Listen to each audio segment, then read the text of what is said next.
So guys, welcome again at CG Carworks. We have a very exciting transformation coming up. We have a very old BMW here, just delivered to us. And it is a BMW E3, a very old one in fact. And this is not a 3 series, because this is the time before they changed the model names. So the E3 is some kind of 5 series, maybe even a 7 series. But we are going to take a closer look at it, what we actually have.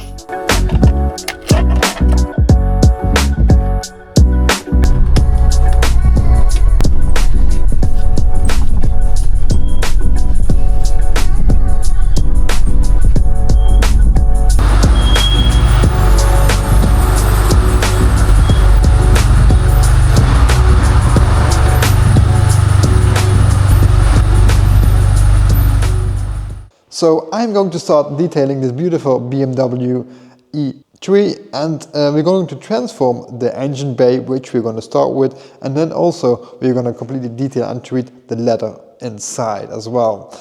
So let's start with the engine bay and see what we can make of it.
So one other engine bay completely transformed again, and it was an absolutely amazing transformation. It came out absolutely fantastic. I'm really proud of the result. And I wanted to touch back on this actually, on the result of things, because we get the question often asked, can you dry ice clean our engine bay? We can. However, we never do only dry ice cleaning, because the result will never be amazing, although sometimes they do. You've probably seen some videos online of guys dry ice cleaning an engine bay, and it will look absolutely fantastic, and therefore those videos go completely viral as well. But in most cases, the result will not match the price. It will not be amazing, because a lot of things you can't get off, you can't clean with dry ice, and that's what many people do not understand. They all see those great videos where everything turns back in new and gold, and they only see that, but they forget that's only sometimes the case. And you can be lucky,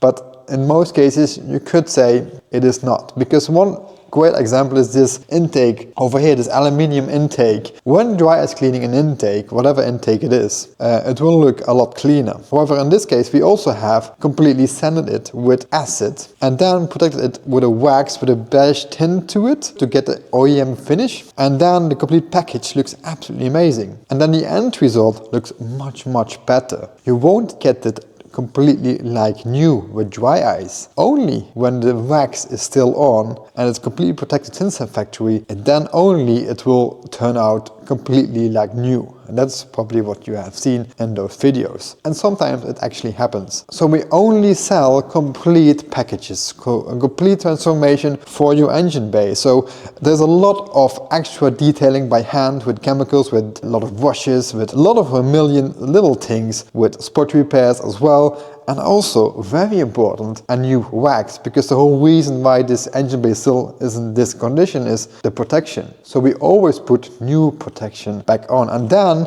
the price really matches the result. In most cases with only dry ice cleaning, the result not really matches the price. That's what we don't want. We want that the people are completely happy with the result, and we as well. In this case, it turned out absolutely amazing. So we never do only dry ice cleaning, we only do a complete transformation, and just a bit more patience, a bit more hours to it, and the result is so much more better. You see it here.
So this is an old car, and sometimes old cars have issues, and we have one issue here. We have here the leather seats. They look absolutely amazing, although when we look here, it does not look that amazing anymore, and it is really bad and very dry as well. I think, I'm not sure the complete reason, and also the leather is very dry, so that's the main reason why it cracked. But then we come to repairing it. So most people would say put new leather in, which we can do actually, although when we're going to put new leather you will get massive color difference. With new leather you will never ever match the original color. That's impossible. What we can do is only replace the bottom part until here, and then we're going to paint and color match this bit, and the rest we can also put a little bit more color on. So that is the way I would repair it. I would not go put new leather in this car because we will destroy the whole condition. I really like this old leather. It has some platinum to it, some use. It really fits to an old car in my opinion. You should not replace leather. I mean, it is an old car, so why should it not look old? With this, we can still fix it. It takes quite a while, it's quite some work, but it is savable, and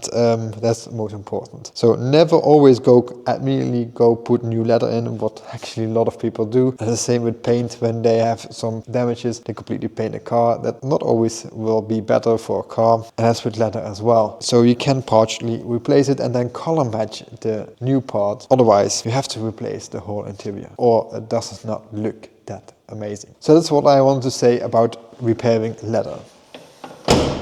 Oh, but actually about the engine, I just told you in the beginning that we have a 3.3 liter, so the biggest engine you could buy. You had 190 brake horsepower and 0 to 60 in 8.3 seconds. So not that bad for 1976.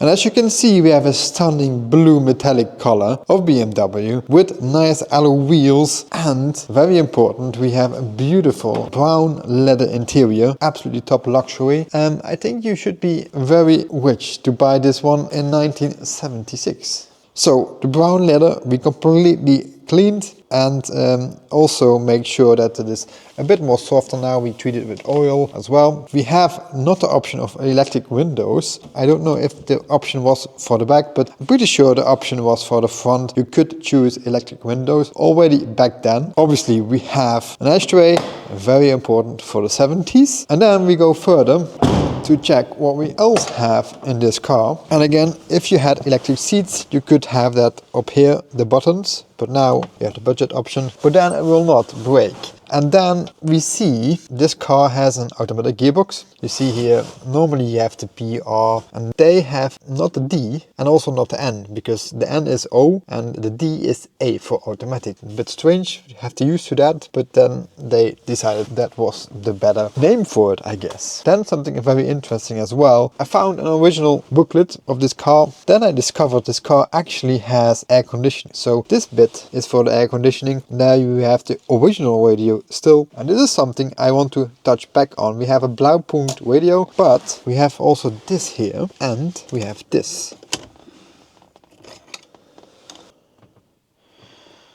Some kind of microphone it is, I believe, here on the side. Please guys, help me, what on earth is it? I don't know. I can imagine that it may be some kind of voice recorder. You can record voice notes for it. Maybe one of you probably knows it, and leave it in the comments, because I'm very curious to know what this kind of thing is. Maybe it is some singer thing, you can sing and record yourself. I don't know if that could be it, but yeah, you never know. So please let me know what this is. And I also find some other cool paperwork. We're gonna look at that, because I'm always very interested in that kind of stuff. Because we actually have, in this case, very cool car. Since back in the 1970s, you could buy a 2.5 liter, you could buy a 3 liter S, a 3 liter SE, 2.8 L, 3.8 L, or a 3.3 LE. So the L is actually the extended version of the car. So this one, the L is 10 centimeters longer than the normal one. So the highest level, the top level, is a 3.3 liter LE. So we actually have, obviously, the 3.3 liter LE. You also see that on the doors, I think, at least, they look much longer than the front doors. They're very bit strange looking to me. So I already thought it was the LE before I'd actually looked it up. But this is the LE, the 3.3 liter LE. So 10 centimeters longer base than the normal one. So this was a very much top level you could buy back then. And there I also found this absolutely amazing 3.3 liter original brochure from BMW with all the pictures in it. And there we have it, 3.3 liter LE with the same wheels. Although I see here that this is silver, we have it here in black. I don't know if that is different in some countries, it could be. And yeah, also automatic, the radio, also leather seats. We have here something to clean the headlights. No, we don't have that option. You see here also the option for electric windows. In the 70s this was really coming up. Safety features were very important. And then the amazing back seats, which we have here as well. And you see also here, this one also have the air conditioning option as well. Very cool brochure from the 70s. Very cool to have this silver with the car.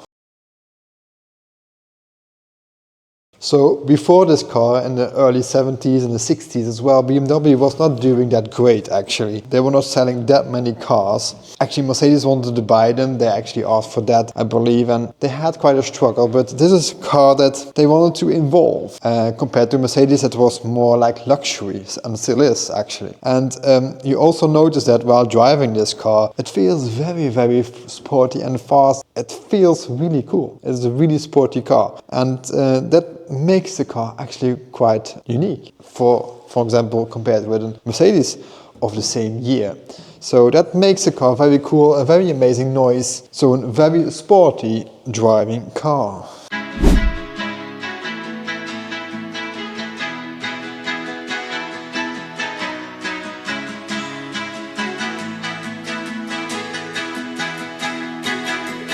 So guys, again, thank you for watching, and I hope you enjoyed this beautiful video of this BMW E3 3.3 LE. And I really enjoyed myself with transformation of the engine bay. I really love transforming that and seeing how it turns out. Just a joy to work on. Absolutely pleasure to do. And hope you liked this video. And if you want to buy this car, I think this one is for sale, if not already sold. Please like and subscribe, and let me know if you are interested. Send me an email, I will get you in contact with them. So thank you for watching, and I hope to see you next week.